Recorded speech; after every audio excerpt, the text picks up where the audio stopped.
A paz do Senhor Jesus, nós estamos aqui para o resumo da lição de número 8, com o tema Paulo, o discipulador de vidas.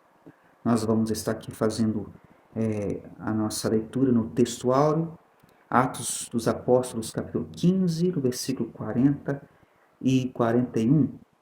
E Paulo, tendo escolhido a Silas, partiu encomendado pelos irmãos à graça de Deus e passou pela Síria e Cilícia, confirmando as igrejas. Então, esse fato de confirmar as igrejas é o que nós estaremos estudando como discipular, né? A diferença entre pregar e discipular. Verdade prática. O discipulado cristão forma discípulos de Cristo para que imitem de forma que Deus seja glorificado na sociedade. Então, como que Deus é glorificado na sociedade? Quando nós cumprimos a nossa missão de discipular e fazendo assim, levando essas pessoas a Cristo. Nós discipulamos pessoas para elas se tornarem não nossos discípulos, mas discípulos de Jesus. Isso é muito importante. Vamos então fazer menção aqui da nossa leitura bíblica em classe, está em Atos dos Apóstolos, no capítulo 2, no versículo 42 ao versículo 47, e Atos capítulo 20, do versículo 1 ao versículo 4. Então, a Igreja de Cristo ela tem uma missão muito importante, que é pregar e ensinar. Isso falar da missão integral. Não podemos ser somente pregadores, precisamos também ser ensinadores. A pregação é um chamado do pecador para vir a Cristo, para receber a Cristo. É uma proclamação, é um anúncio das boas novas. Mas a vida cristã, ela só inicia através da pregação, mas ela tem uma continuidade a partir do discipulado. E nós vamos ver que a Bíblia Sagrada ela nos ensina dois tipos de discipulado. O discipulado inicial, que é aquilo que Jesus nos ensina de ir às nações e fazer discípulos de todas as nações, batizando-as em nome do Pai, do Filho e do Espírito Santo. E em Mateus 28, versículo 20, diz: ensinando-as a guardar todas as coisas que eu tenho dito. Então, existe uma diferença entre o primeiro discipulado e o discipulado contínuo. Isso não podemos deixar de entender, já que nós queremos ter e fazer cumprir, né, uma missão integral. A pregação chama as pessoas a Cristo e o ensino forma Cristo nas pessoas. Depois que elas vêm a Jesus, se arrependem dos seus pecados, se tornam uma nova criatura, agora elas têm o dever, a obrigação de fazer com que Cristo seja formado no seu coração, em sua vida, tornarem verdadeiros imitadores de Cristo. E essa metodologia é o próprio Jesus que ensina. Paulo, ele não usou uma metodologia própria, de forma alguma. Nós também não temos o direito de usar um método próprio. O método foi estabelecido por Jesus. Primeiro, se prega o evangelho, se anuncia o evangelho às pessoas, depois faz delas discípulos e depois, em seguida, ensinando-as a guardar todas as coisas que eu vos tenho mandado. E eis que estou convosco todos os dias até a consumação do século. Resumindo aqui, o trabalho a missão, né, da igreja é uma missão integral e desafiadora. Ela tem um começo, mas ela não tem um fim. Todas as pessoas, todos os cristãos devem estar em contínuo discipulado, aprendendo todos os dias, porque essa é a missão da igreja, discipular continuamente todas as pessoas, confirmando. É o que nós vemos aqui na nossa verdade, no nosso texto áureo, né? Quando Paulo ele passava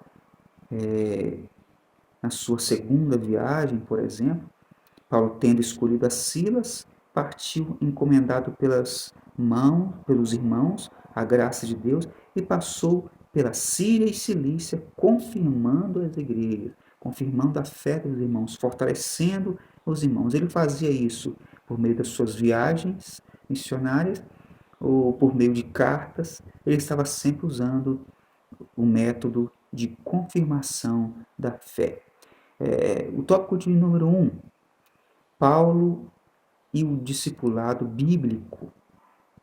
Então veja que a nossa missão integral leva em consideração o discipulado bíblico. Se existe discipulado bíblico, precisamos pensar que pode haver outro tipo de discipulado. Mas o que nos interessa é o discipulado bíblico, aquele que considera as Escrituras. E o tópico de número 1 é o discipulado bíblico. Esse método ele está baseado na grande comissão, ou seja, as últimas instruções de Jesus aos seus discípulos em Mateus 28, mostrando qual é o dever da igreja dentro dessa missão integral.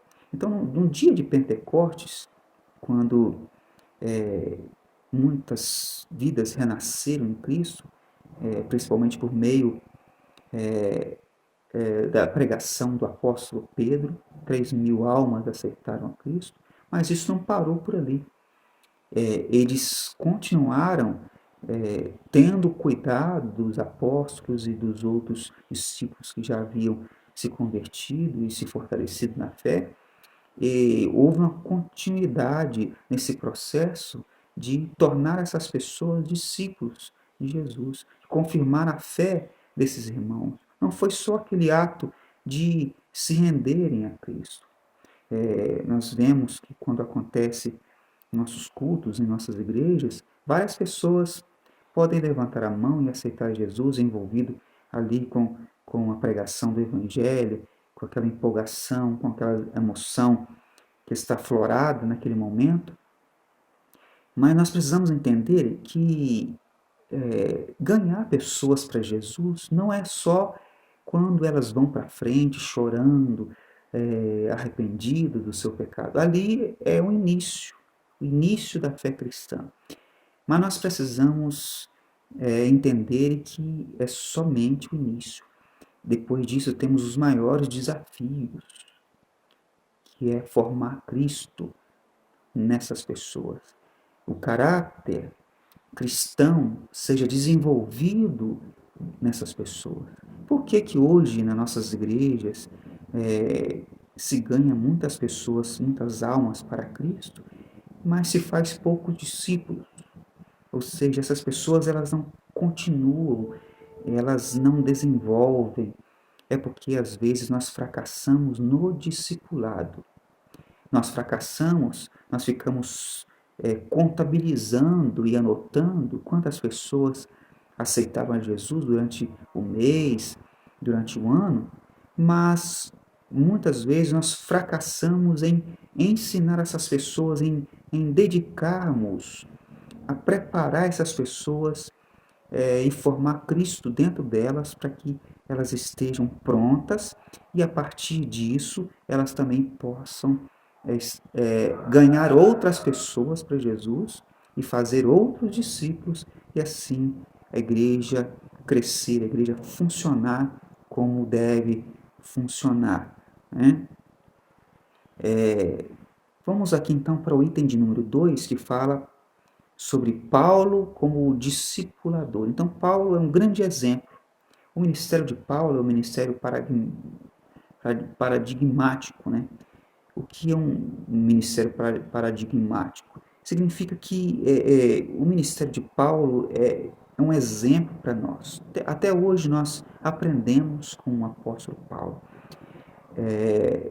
através da sua forma de discipular, a sua forma de lidar com as almas, com os novos convertidos.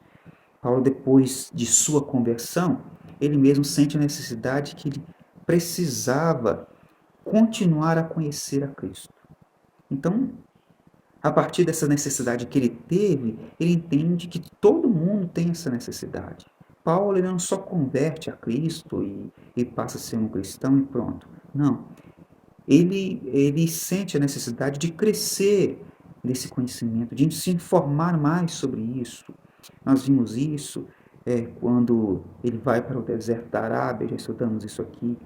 Ele tem um momento ali, ele fica 3 anos em aprendizado, não significa que ele fica esses 3 anos sem pregar o Evangelho, não. Havia pessoas nesse deserto da Arábia, com certeza ele pregou ali para muitas pessoas. Enfim, o apóstolo Paulo, ele, após a sua conversão, ele sente que ele precisava se aprofundar no conhecimento, até porque ele foi chamado para ser apóstolo dos gentios. E ele entendendo que ele tinha esse propósito, ele precisava estar pronto, porque ele teria que estar defendendo o evangelho diante dos judeus que ainda estavam presos em suas tradições. E devemos lembrar que Paulo era um desses, era um fariseu de coração duro, que precisava ser convencido, que precisava ser tratado. Então, as pessoas que pregavam o evangelho, que ensinavam, precisavam estar prontos para combater, né, os falsos ensinos, combater essas ideologias dos judeus. Eles estavam muito presos a essas coisas, precisavam estar, então, sendo libertos disso, e só através de um discipulado bem estruturado da igreja, que isso poderia, então, acontecer. Então, veja bem, Paulo tinha esse compromisso com a doutrina verdadeira e também com a prática. Então, a partir do momento que ele é inserido no reino de Deus, ele sente sobre si a responsabilidade de proclamar o evangelho, ou seja, chamar as pessoas para Cristo, e a partir disso, cuidar para que essa semente que foi lançada pudesse, então, realmente crescer, desenvolver e dar frutos. Subtópico de número 3, a metodologia de Paulo para o discipulado. Então, Paulo ele seguia o mesmo método ensinado por Jesus. Ele não inventou nada diferente. Paulo era um imitador de Cristo. Então, ele procurava fazer justamente o que Jesus ensinou. Então, primeiro, ele pregava com o poder do Espírito Santo, não era uma pregação apenas com palavras, estando envolvido com o poder de Deus. Ele recebeu o Espírito Santo, então tinha uma autoridade, a sua pregação era com autoridade para convencer o pecador dos seus pecados. O pecador precisa entender o seu estado de pecaminosidade, que ele está afastado de Deus, que ele é inimigo de Deus, que ele precisa se aproximar do Senhor. Então, veja bem, existe hoje vários tipos de pregações que não seguem o método que Jesus ensinou. Pregações que são voltadas a satisfazer o ego humano, pregações antropocêntricas que não levam o pecador a arrepender-se dos seus pecados. Então é impossível que uma pregação dessa tenha o resultado positivo dentro da missão integral da igreja. Então ele primeiro pregava, depois ele plantava a igreja nessas cidades, nesses locais onde ele passava. Agora, já que pessoas se converteram, então ele vai plantar igrejas, e isso exige muito tempo, exige muita mão de obra. Então ele tinha pessoas que o ajudavam a fazer esse trabalho, mostrando que ele não fazia isso sozinho. Ele tinha pessoas que trabalhavam com ele, que estavam prontos a ajudá-lo nessa missão. No reino de Deus ninguém trabalha sozinho, é um trabalho para ser feito em conjunto. E depois o apóstolo Paulo trabalhava em fortalecer os irmãos. É o discipulado, né? É o ensino. Então essas coisas devem andar em conjunto. Não podemos fazer uma coisa e deixar de fazer outra. Muitas pessoas pensam que a pregação é a principal coisa e outros pensam que o ensino é que é principal. Mas não. As duas coisas são importantes. Na missão integral da igreja, nós devemos pregar e devemos ensinar. Esse é o desafio da igreja. E Paulo ele tinha consigo algumas pessoas que o ajudavam, como eu já disse, por exemplo, Timóteo, Tito, Silas, Áquila, Priscila, e outras pessoas que estavam com ele, que trabalhavam juntos para que essa missão pudesse ser feita da melhor maneira possível. Tópico de número 2, o discipulado e a missão integral de pregar e ensinar. Item de número 1, a pregação é o ponto de partida. Então, volto a dizer, a pregação é o primeiro contato do pecador com o Evangelho. É o início de tudo isso, é o meio em que o pecador vai ter acesso, né, à palavra de Deus, às coisas de Deus, e ali, por meio dessa pregação, ele pode crer no Evangelho, ele pode invocar o nome do Senhor, e aí então ele é salvo. Então a pregação deve ser clara, uma pregação ela deve ser de forma que a pessoa entenda o propósito de Deus, o que é que Deus quer fazer na sua vida, que é transformá-la, por ela ser uma pecadora diante de Deus, ela precisa se arrepender dos seus pecados. Então a pregação ela precisa ser dinâmica, precisa ser clara. Na pregação não temos muito tempo de explicar os pormenores, isso vai acontecer no momento do discipulado, né? Mas a pregação deve ser clara, sucinta, direta, para que tenha então aí um resultado bíblico para essas pessoas, um resultado útil na vida do pecador. Então, a pregação é o ponto de partida. Vemos que quando aconteceu o dia de Pentecostes e houve conversão de várias pessoas, eles espalharam por várias cidades, por vários locais, e eles entravam nas casas e ali eles abriam igrejas, congregações nas casas. Não havia ainda essa ideia de templo, de um local específico como nós temos hoje, um lugar específico de culto, mas os cultos eram nas casas das pessoas, assim que se começou, assim que iniciou nas aldeias, nas cidades, os discípulos iam para esses lugares e entravam nas casas das pessoas e pregavam, e evangelizavam, faziam ali culto de oração, de pregação, de ensino, assim que acontecia. Isso está revelado, né, lá em Atos capítulo 2, no versículo 47. Vamos aqui então, 2.2, o ensino fazer discípulos.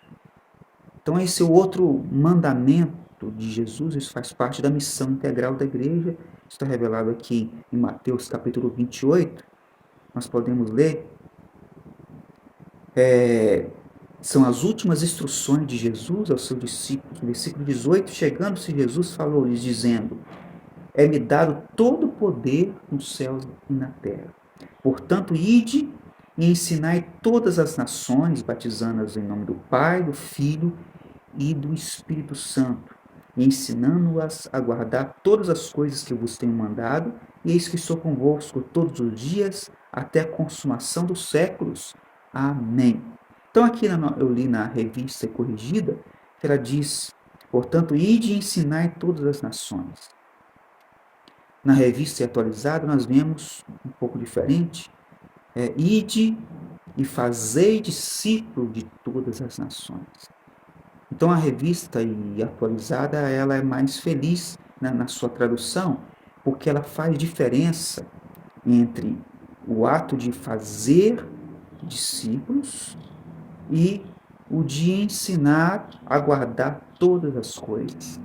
Porque são palavras diferentes, são momentos diferentes dentro do processo da missão integral da igreja. O ensino, ele tem dois períodos importantes. O primeiro, que é o fazer discípulos.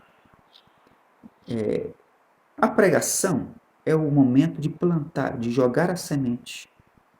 E o fazer discípulos é cuidar dessa semente que foi lançada. Paulo, ele explicou isso. Ele disse, olha, eu plantei, Apolo regou, mas Deus que deu o crescimento. Ele mostra o segundo período depois de plantar a semente. Essa semente precisa ser cuidada. Existe semente que precisa ser mais regada, outra menos, mas exige um certo cuidado. Então, o discipulado, o ato de fazer discípulos, ou fazer pessoas que imitem a Cristo, formar Cristo nas pessoas, é um momento delicado, em que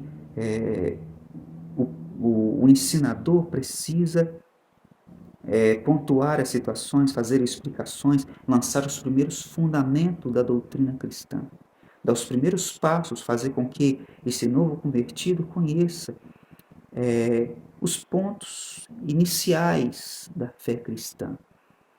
Então, portanto, esse é um momento muito importante na vida do novo convertido. O item de número 3, pregação e ensino. São as duas coisas que devem andar juntas. Não existe uma coisa mais importante do que a outra. Então, volto a dizer, a gente vê muitas pessoas levantando as mãos e indo para frente durante os cultos, mas e depois? Depois elas vão embora, e quem é que vai cuidar dessas pessoas? Quem é que vai ligar para essas pessoas? Quem é que vai ensinar essas pessoas a permanecerem na presença de Deus? Então é preciso um ensino sistemático da palavra de Deus, precisa haver um investimento forte nas igrejas na área do ensino. E quando a gente fala de área de ensino, a gente inclui também a pregação, enquanto se prega, se ensina também, né? Apesar de ser um momento específico de proclamação, mas existe ensino também dentro da pregação. A EBD, né, nossa escola bíblica dominical, os cultos de ensino, seminários, palestras, tudo isso faz parte. Muitas pessoas ficam perguntando, por que precisa ficar fazendo palestras, seminários e tantas coisas? Será que a igreja não tem que apenas pregar o evangelho? Não. O evangelho ele é integral. E isso envolve pregação e ensino, um ensino dedicado, sistemático, para que realmente haja um desenvolvimento desse novo discípulo na presença do Senhor Jesus.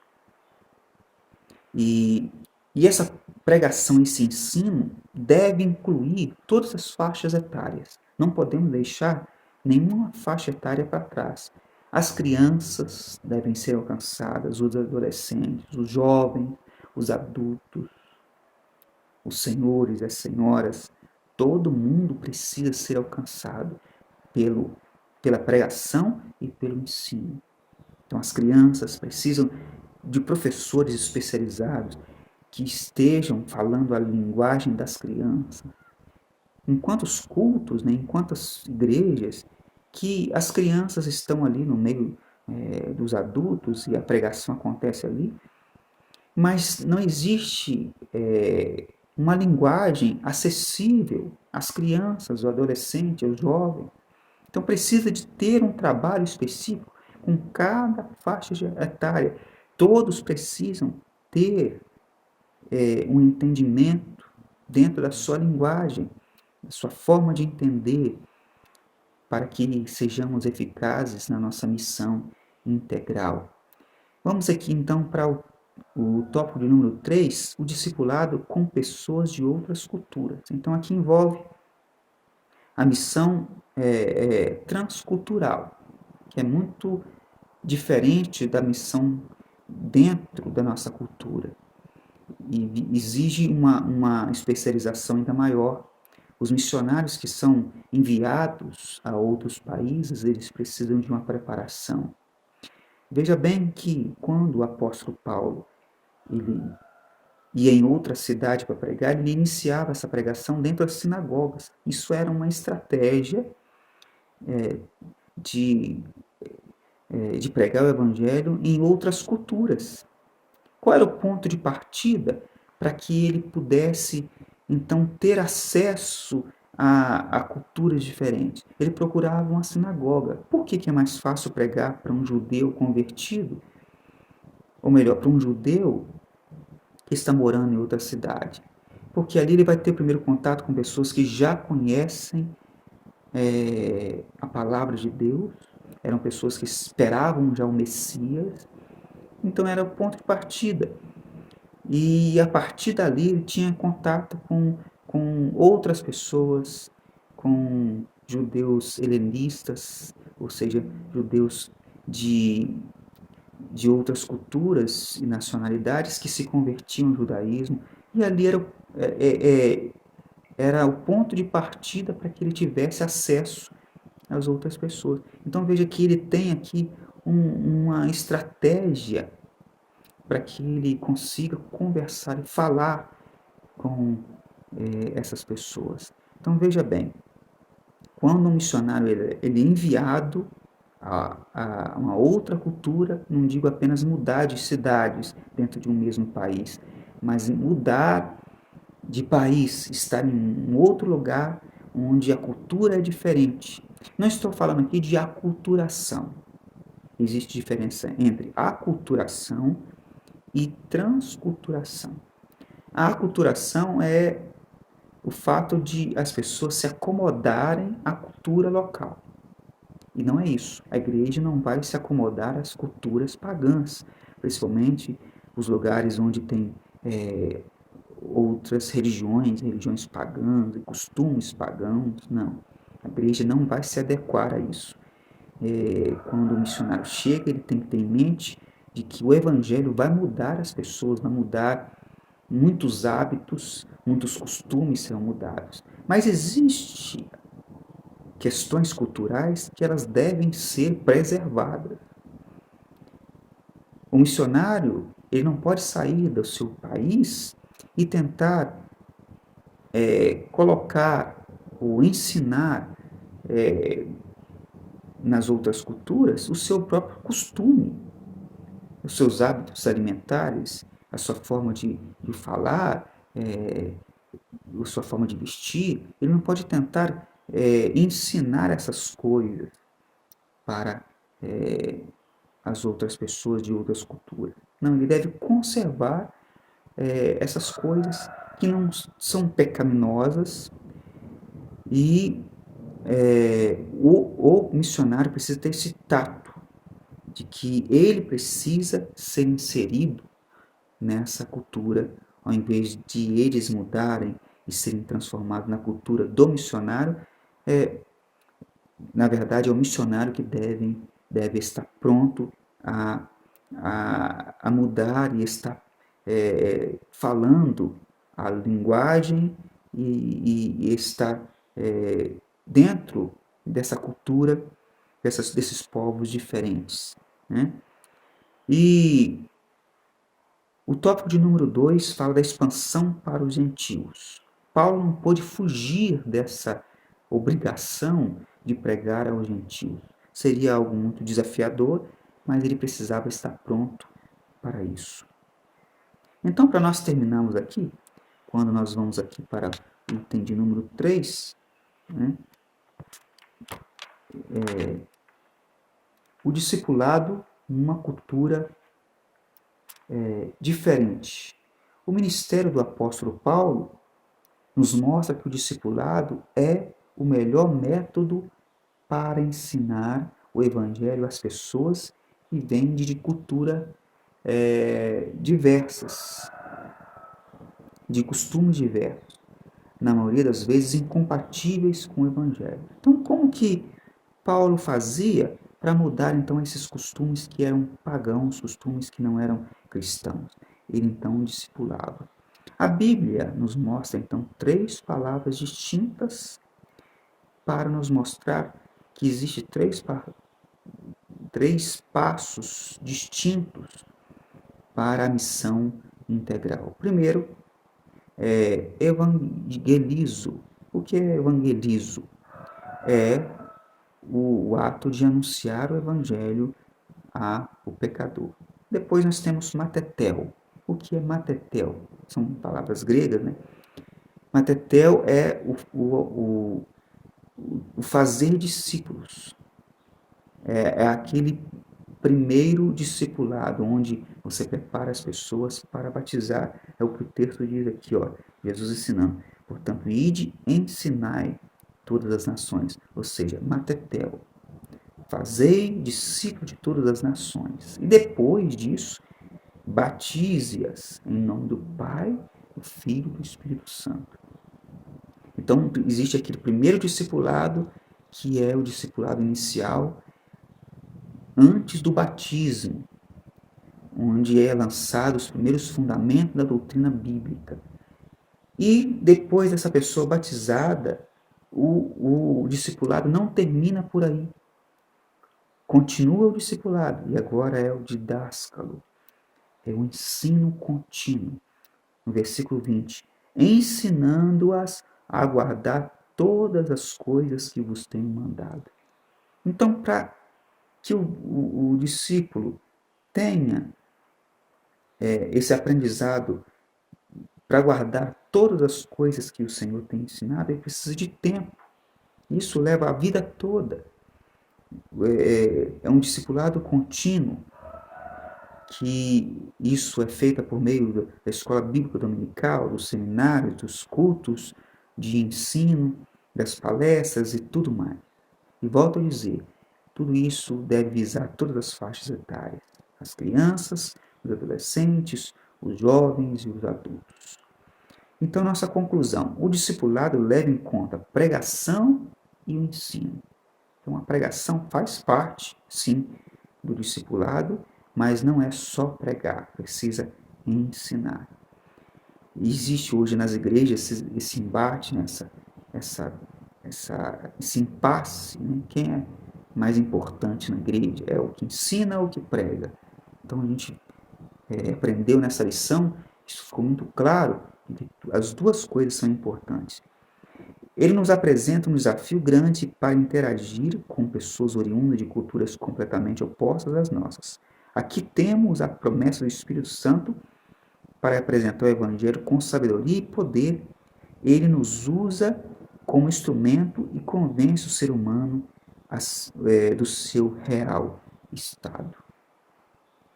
Então, que Deus abençoe a sua vida, que espero que esse resumo tenha te ajudado. Então, até a próxima semana. Fique na paz do Senhor Jesus. Amém.